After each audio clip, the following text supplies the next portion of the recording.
How would you work into beginning to explain the law of four to someone who's never heard of it before? No pun intended.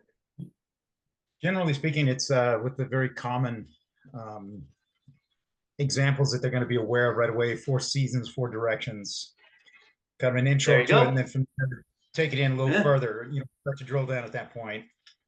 yeah. That's an excellent place to start. But how do you get to four seasons? That is, Why aren't there two? Why isn't there one? it's a good question. Hmm.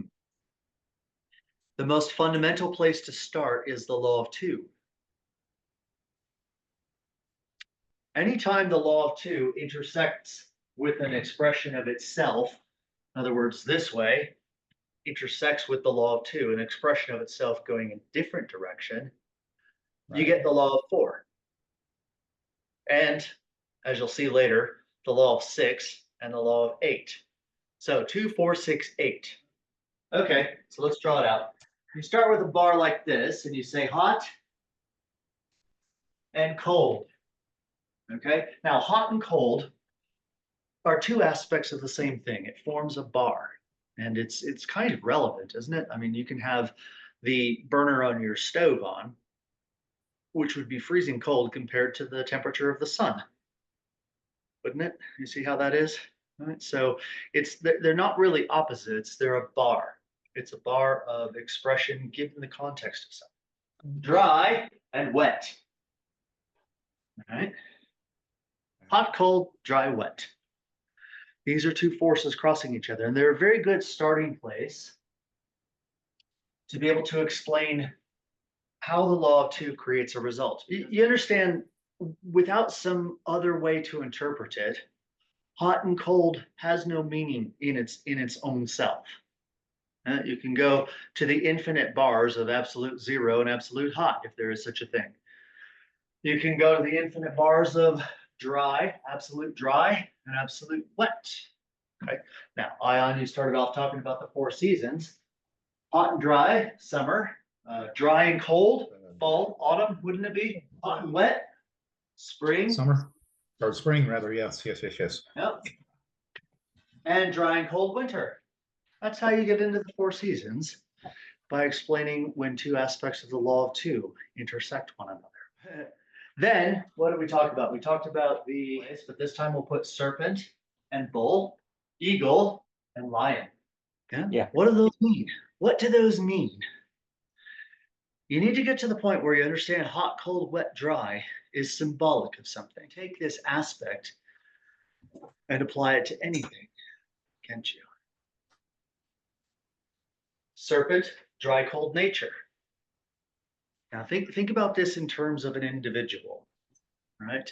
If an individual has serpentine type of quality about them, they can have this sort of steely affect, can't they? Yeah. Dry and cold, right? You see sort of that, emotionally dry, cold demeanor type of thing. Someone with a bull nature introduces the aspect of emotional fluidity, but still has a cold aspect to it. Think of Taurus, astrological sign. Right. Now, what do you mean by cold in this aspect? Is Taurus tends to be steady, as opposed to all over the place and rowdy and rambunctious and that type of stuff.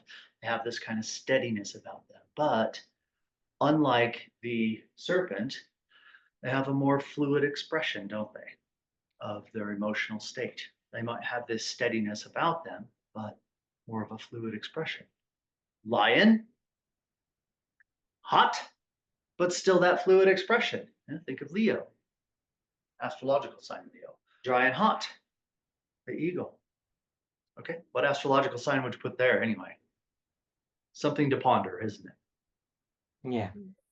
So now let's go into some symbolical aspects of it. I'm just trying to get you on the frequency of the law of four, because if you get on the frequency of it, then you'll begin to, well, first of all, notice it We begin to have examples and references outside of bull, bird, lion, and serpent, and outside of Matthew, Mark, Luke, and John, and outside of the four seasons and whatnot, because you have this tuning fork, this resonance. Serpent and bull, symbolically.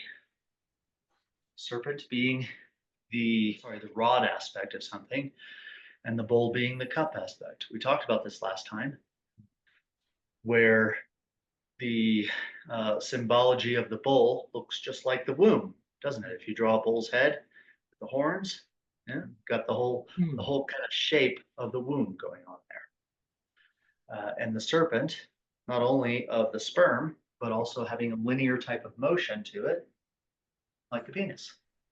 So you've got this aspect of the reproductive aspect.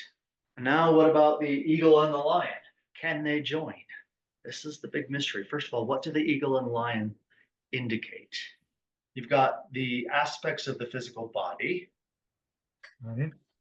One other way to put that actually would be your centers on one side and your physical body on the other, both being pentagrammic in nature. Talking about the serpent and the bull. And within that, some are serpent-like and some are bull-like.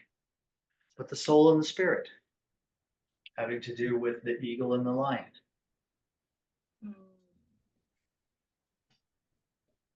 We talked about this change of order of things, didn't we? Where the order of, in an undeveloped person, the order is really physical body and emotions and brains and all those sorts of things, has dominance or dominion or control over the aspects of the soul and spirit.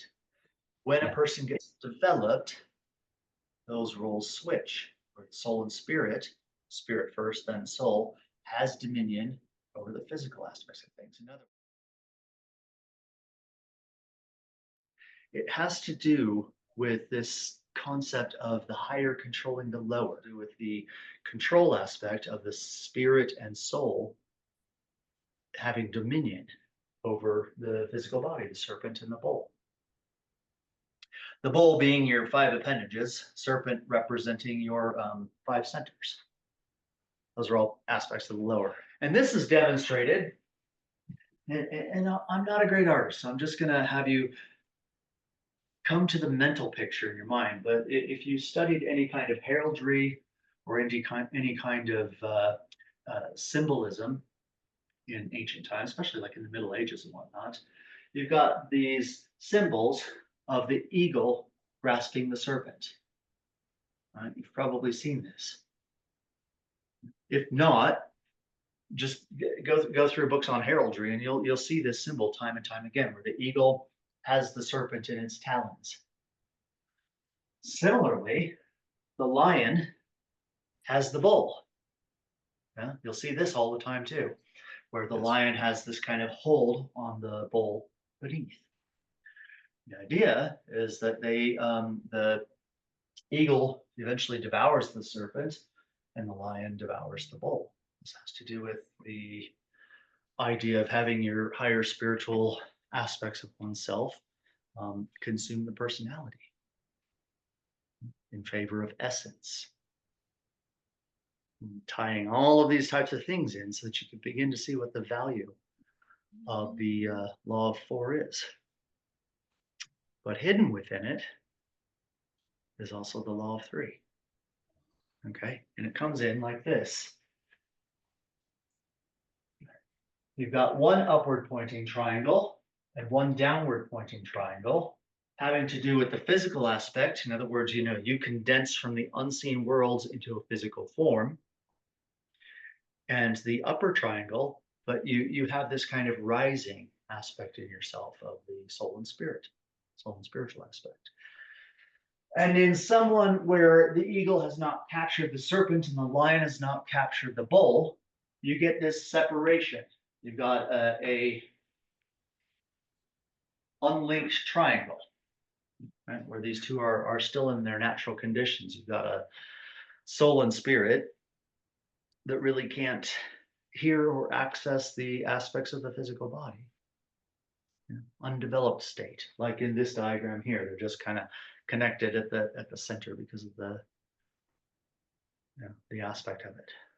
But when you begin a personal development journey and the eagle begins to devour the serpent and the lion begins to devour the bull, these two merge forces.